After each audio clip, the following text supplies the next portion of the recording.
Noche.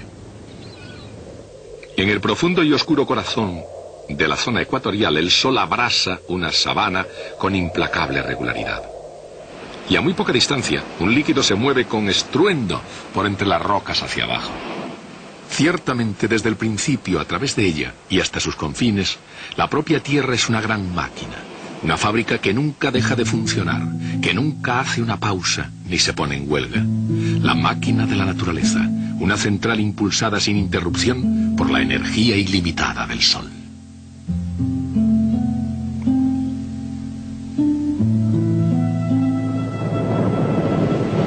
Tanto los vientos alisios de los grandes océanos, como los motores diésel de los grandes barcos que los surcan, todas las máquinas funcionan porque el calor en movimiento puede poner en movimiento a la materia.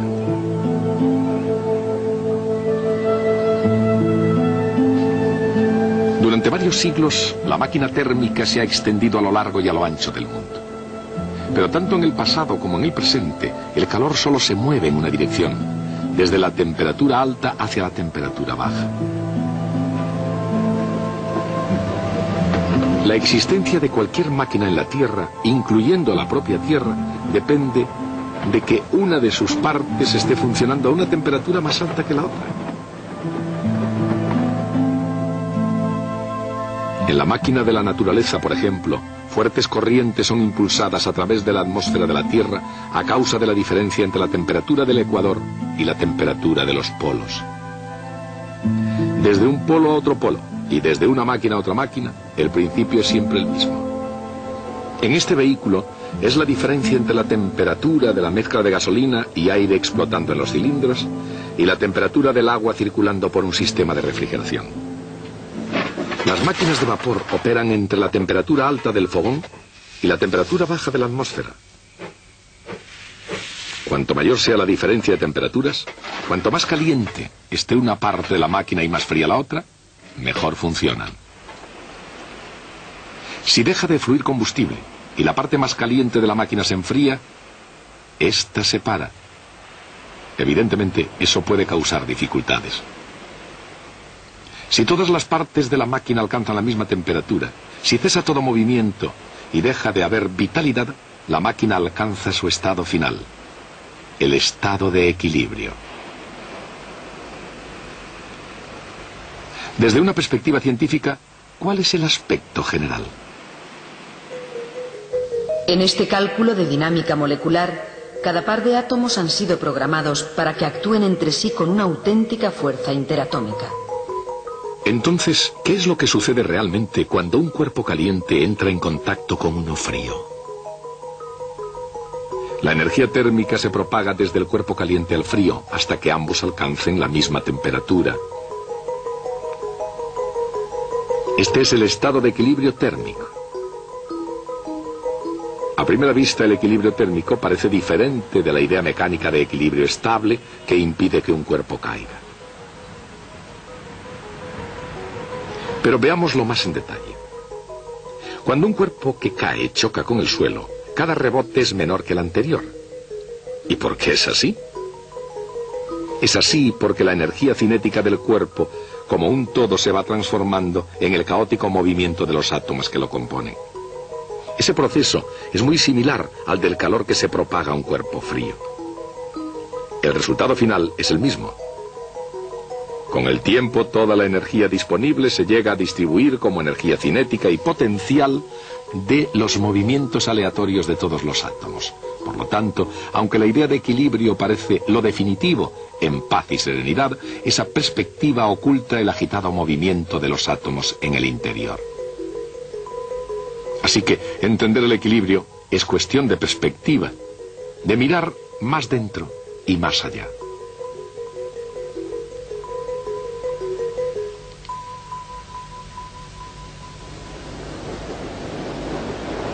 Como el equilibrio es un estado en el que todas las temperaturas son iguales, el equilibrio es un lugar donde ninguna máquina funciona. No hay géiseres lanzando sus chorros, ni volcanes en erupción, ni cataratas de agua. Las grandes máquinas no quieren funcionar y las pequeñas no pueden. En todas partes la naturaleza parece impulsada hacia el estado de equilibrio. Cuerpos calientes y cuerpos fríos luchando por conseguir la misma temperatura. Y cuerpos que caen convirtiendo un trabajo muy bueno en calor inútil. Desde el punto de vista de los físicos, cuando la naturaleza tiende a comportarse de una forma tan universal, debe haber una explicación científica. ¿Y la hay? La explicación comenzó como una idea, naturalmente una idea para la construcción de una máquina de vapor mejor. Hubo un joven llamado Carnot, cuya lógica fue capaz de demostrar que, para una fuente de trabajo competente, ninguna tan eficiente como una que sencillamente no funcione. Las ideas más grandes de Sade y Carnot nunca funcionaron y en el mundo real probablemente nunca funcionarán. No obstante, él había decidido crear una máquina tan perfecta como la naturaleza lo permitiera y la lógica para llegar muy cerca de ella. Dada una diferencia de temperaturas, una temperatura alta T sub B y una temperatura baja T sub 0, Carnot diseñó una perfecta abstracción. La máquina de Carnot toma calor Q sub B a la temperatura alta, convierte una parte del trabajo W y expulsa el resto, Q sub 0, como calor a la temperatura más baja. Como el ciclo de Carnot podía funcionar igualmente en sentido inverso, era la imagen de la máquina ideal, la máquina más eficiente que posiblemente las leyes de la naturaleza podían permitir. Pero con la temprana muerte de Carnot, sus ideas, prácticamente desconocidas desde el principio, parecían destinadas a quedar en el olvido. Y seguramente ese hubiera sido su final si dos grandes científicos no se hubieran interesado por la teoría de Carnot. Rudolf Clausius, físico alemán, y William Thomson, profesor de filosofía de la naturaleza en Glasgow, que más tarde se convertirá en Lord Kelvin. Rescatados los manuscritos originales de Carnot, de esas mismas páginas nació la ciencia de la termodinámica. En el razonamiento de Carnot, Clausius y Thomson observaron un hecho asombroso.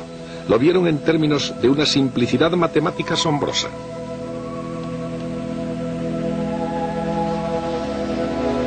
En la máquina ideal de Carnot, el cociente entre el calor tomado y el calor desperdiciado era igual al cociente entre las dos temperaturas absolutas necesarias para el funcionamiento de la máquina. Dicho en otras palabras, este era el ideal que procedía de la imaginación de Carnot. Lo que entra sigue siendo lo mismo al salir. Pero si no es el calor, ni es la temperatura, ¿qué es? El calor dividido por la temperatura a la que fluye. Y según Clausius, eso es la entropía. En una máquina de Carnot, una cierta entropía entra a temperatura alta, realiza su trabajo y la misma cantidad de entropía sale a temperatura baja. O sea que una máquina ideal no solamente conserva la energía, conserva también la entropía. Eso es el ideal. Pero, ¿qué pasa en la realidad? En el mundo real. ¿Qué sucede realmente con la máquina jadeante y rechinante? Por un lado, todas las máquinas conservan la energía. El trabajo es igual a la diferencia entre el calor que entra y el calor cedido. Pero, utilizando las mismas temperaturas, la máquina real produce menos trabajo que la máquina ideal de Carnot.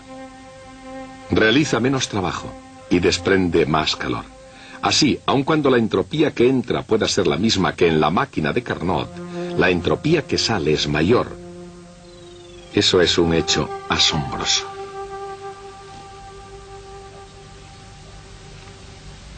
La entropía que sale de una máquina real es mayor que la entropía que entra. ¿Podría eso significar que la máquina real crea entropía de la nada? En realidad sí. Y eso es porque en las máquinas reales el calor que...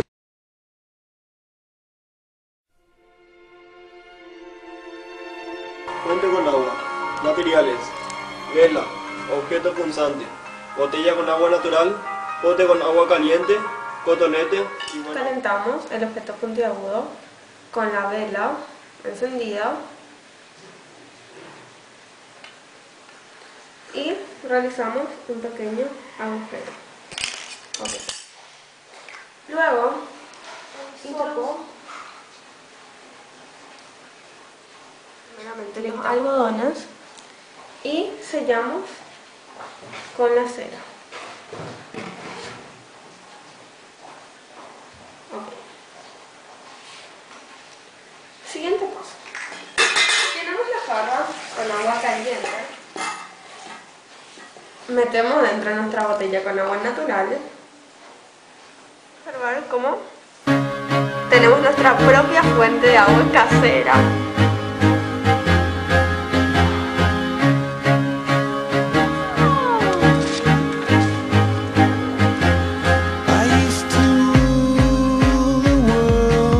Como el agua al calentarse con el agua caliente se expande y al no entrar más en la botella sale expedida por